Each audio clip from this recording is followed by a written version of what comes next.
Tabir penyebab meninggalnya IKD Sepi hingga kini belum terkuak. Meski demikian, Satreskrim Polres Karangasem sudah menetapkan Inengah Kitchen yang juga ayah korban sebagai tersangka meninggalnya bocah 13 tahun asal Purwakerti, Kecamatan Abang, Karangasem tersebut. Informasi di lapangan menyebutkan, per 7 Oktober lalu Kitchen ditetapkan sebagai tersangka berdasarkan surat nomor S-10/54/10/2021 Reskrim yang diterima Iwayan Lanus saat tawan sebagai kuasa hukum Kitchen. Namun perihal penetapan tersangka ini pihak kepolisian belum mengeluarkan pernyataan resmi.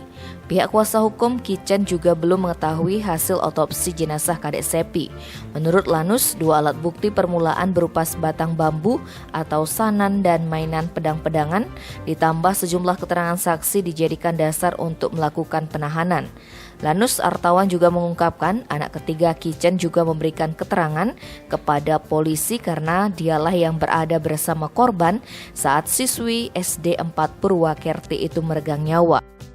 Menurut Lanus, berdasarkan keterangan istri tersangka saat diperiksa, anak ini tidak didampingi tim P2TP2A Karangasem, namun hanya ditemani ibu kandungnya Sutini. Saksi menyebut ayahnya telah memukul bagian belakang leher korban dengan sebatang bambu atau sanan. Selain itu, saksi yang merupakan adik ketiga korban juga melihat ayahnya memukul dada korban dengan mainan pedang-pedangan.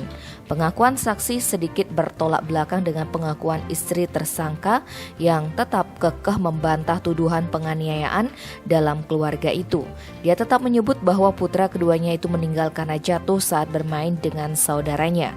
Kapolres Karangasem AKBP Riko Ana Agung Taruna menegaskan kasus itu masih dikembangkan. Dia enggan berkomentar lebih jauh soal penetapan tersangka terhadap Kitchen.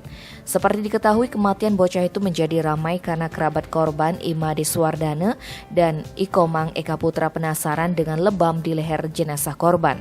Mereka melapor ke Polres Karangasem, kemudian polisi memutuskan membongkar makam Kadek Sepi di kuburan Desa Adat Linggawana, Desa Kertamandala, Kecamatan Abang untuk keperluan otopsi Selasa 5 Oktober.